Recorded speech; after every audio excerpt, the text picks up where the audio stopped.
24 फरवरी 2022 को रूस और यूक्रेन के मध्य छिड़ी जंग का अब तक कोई अंत होता दिखाई नहीं दे रहा है।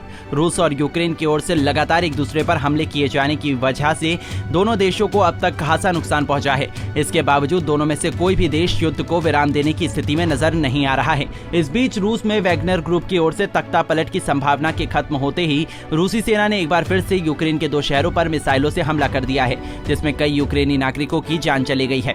बताया जा रहा है कि मंगलवार की शाम करीब 7:30 बजे के आसपास रूसी सेना की ओर से पूर्वी यूक्रेन में क्रामाटोर्स्क में एक भीड़भाड़ वाले स्थान पर मिसाइल हमला किया गया, जिसमें एक बच्चे समेत करीब 4 लोगों की मौत हो गई और कई गंभीर रूप से जख्मी हो गए हैं। न्यूज एजेंसी AFP के अनुसार रूस ने यूक्रेन के क्रेमेंचुक और क्रामाटोर्स्क में सप्ताह से हवा में मार करने वाली 2 S-300 मिसाइल दागी, जिसमें कई लोग गंभीर रूप से घायल हो गए। इसके बाद हमले वाली जगह पर यूक्रेन की आपातकालीन सेवा की टीमों ने पहुंचकर हमले में घायल हुए लोगों को अस्पताल पहुंचाने का काम शुरू किया।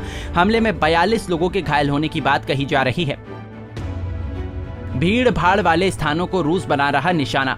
यूक्रेनी अधिकारियों के मुताबिक रूस जानबूझकर यूक्रेन के भीड़ भाड़ वाले स्थानों को हमला करने के लिए निशाना बना रहा है। इससे पहले भी रूस ने यूक्रेन के क्रेमेंचुक में जून 2022 में मिसाइल से एक शॉपिंग मॉल में मिसाइल हमला किया था, जिसमें 22 लोगों की मौत हो गई थी। यूक्रेन में सैन्य प्रशासन प्रमुख पावलो किरिलेंको ने बताया कि रूस की ओर से ये हमला जिस जगह पर किया गया वो शहर का प्रमुख केंद्र है, जहां नागरिकों के भोजन की व्यवस्था की जाती है। मिसाइल हमले में मृतकों और घायलों के सही आंकड़े का पता लगाया जा रहा है। अमेरिकी रक्षा विभाग ने यूक्रेन के लिए जारी किया सहायता पैकेज। रूस के साथ युद्ध करने के लिए यूक्रेन को अब तक कई देशों की ओर से मदद की जा चुकी है। युद्ध के मैदान में रूस के सामने अब तक डटे रहने के पीछे की वजह भी यूक्रेन को अन्य देशों से मदद मिलना है।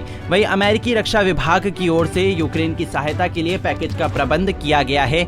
अमेरिकी रक्षा विभाग ने यूक्रेन की महत्वपूर्ण सुरक्षा और रक्षा जरूरतों को पूरा करने 500 मिलियन अमेरिकी डॉलर तक के अतिरिक्त सुरक्षा सहायता पैकेज की घोषणा की है। अमेरिका की ओर से जारी सहायता पैकेज में यूक्रेन को रूस के ऊपर जवाबी कार्रवाई और हवाई सुरक्षा को मजबूत करने की महत्वपूर्ण मदद दी गई है। यूक्रेन के राष्ट्रपति वोलोदिमीर ज़ेलेंस्की ने मंगलवार को अपने एक संबोधन में यूक्रेन के क्रामाटोर्स्क में रूस की ओर से किए गए मिसाइल हमले को आतंक की अभिव्यक्ति बताया और इसका जवाब देने की बात कही। ज़ेलेंस्की ने इसके अलावा अपने संबोधन में अमेरिका के रक्षा विभाग द्वारा यूक्रेन को 500 अमेरिकी डॉलर की सहायता पैकेज के लिए राष्ट्रपति जो बाइडेन का आभार भी जताया। Bureau report, Punjab Kesari TV.